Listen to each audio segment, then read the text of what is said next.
papailing ka na lang napapakamot ka eh. Hindi napapakamot sa baba, sa taas. Oh, mahirap yung nagkakamot sa baba eh. Baka may rashes yun eh. Diba? Baka may... Ano naman suggestion mo? Ano na, diba? Minsan may kulani o ano. Sa baba, nagkakamot. So, No, hindi. what's Kasi, your suggestion? hindi, ito ba to? Ito ba to? Sige po. Noong itong si alias Totoy ay biglang lumabas. Si Remulla was all over the place. Nako, ang mga involved dito ay mga makapangyarihang mga tao, mga general, mga mayayaman, kaya niyang impluwensyahin ang korte. Dapat ito ay gawa ng investigasyon, etc., etc., etc. O, ano nangyari? Okay. Kinausap ni Secretary Remulla ang Chief Justice. Sinasabi niya, naku, Sir, delikado tayo rito, ma-impluensya ito. Eto, may mga judge na kailangan yung imbestigahan. Nagsalita na, sinira na niya ang judiciary. Grabe. No? Nagsalita na siya laban kay Atong Ang. O, di ba? Opo. Nangidnap ng sabongero, etc. Kumuha na ng abogado si Ang, pati si Gretchen kumuha, tinuro si Gretchen, bumoto daw si Gretchen na pumatay ng mga sabongero. May mga pulis na restricted to quarters. O, di ba?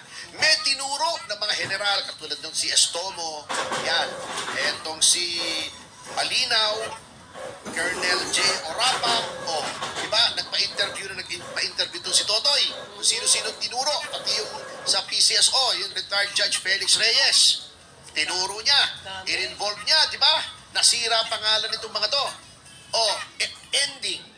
Eto, tingnan niyo yung lumabas sa dyaryo. Sinabi ng Prosecutor General na si Dong Fadulion, eto, matinutok karir ito eh. Opo. Hindi ito basta sinaksak na lamang as DOJ Opo. na politiko. Okay. Karir ito, he rose from the ranks. Isa sa pinakamababa, nag-apply siya dyan, kinarir na niya, hanggang siya ngayon ay Prosecutor General. Anong sabi ni Prosecutor General Fadulion? Na ito po ang tama. Ito ang tama. Sabi niya, hindi daw pwedeng kumilos ang DOJ nang walang affidavit itong si alias Totoy o si Julie Patidongan. Bakit nagtatatalak yung Secretary of Justice? Napakahilig nitong Secretary of Justice dito magtatatalak eh. Di ba yun ang ginawa niya kay Teves? Tatlong araw pa lang, may mastermind na, may mga kasabwat na, may director, may producer, may makeup artist. Hindi ba na naman makeup artist, di ba? Hindi kasi sabi niya noon, eto parang pelikula ito, may producer, may director. Ang producer niya, si Teves, etong director, si Marvin Miranda, etong mga gumawa. Tatlong araw pa lang, may mastermind na. Ayan, ngayon ang nangyari, baka hindi alam ng mga ibang tao, nag-recant yung 10. Baka rin hindi alam ng ibang tao, hindi nire-report sa media. Ang dami nang naabsuelto na mga co-accused sa iba-ibang mga illegal possession, etc., etc. Marami na rin binigyan ng bail. Pag binigyan ka ng bail, mahina yung ebidensya. Yes. Inunahan na ng Secretary of Justice. Eto, ganun din. May mga sumisisid nga sa Taal. Grabe, no? Naghahanap ng buto. Yung mga kalansay, yung mga... Diction, mali. Sinisisid yung buto. Buto! Sinisisid. Buto. Hindi, minsan medyo Yung nanunuyo. Bisaya kasi mali. Nanunuyo yung lalamunan natin, dudulas eh. Opo. Pero attorney, nakakahiya sa judiciary ng bansa natin pag laging ganyan. Bago sasabihin mo, pagkatapos ng 3 linggong itong Sikat na sikat hindi siya. daw pala pwede. Mismo. Eto ang mismong. Sinabi na Padulyon. Sabi niya, sige, Tagalogin mo, sasabihin ko sa inyo. Sige po. Yan. Parang tayo ay nagdodoktrina. Sabi niya, at this point, As ganitong pagkakataon, much as we would want to, na mas gusto naming nangyari, We cannot make any disclosures Hindi natin to pwedeng tapusin agad.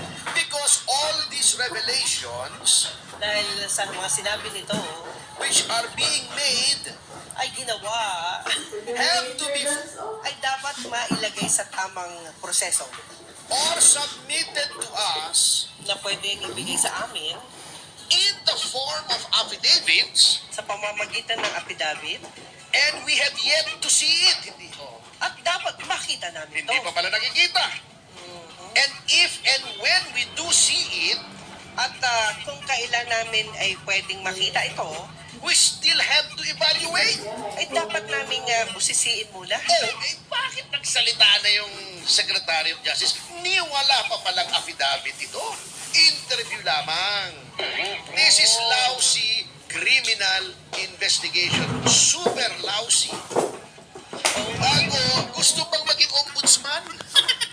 Di pag ombudsman yan, di puro kengkoy. Ang criminal investigation, sususpindihin ka ng sususpindihin yan. Hindi pa man lang may affidavit, anak ng teteng na buhay naman to. Ano bang klase ito? Di ba? Yun ang problema. Aside from the fact na hindi ba nakikita kahihiya, ha? Ikaw ay politikong tao. Ha? Ikaw ay nanilbihan bilang Secretary of Justice. Ibig sabihin, tao ka ng Pangulo.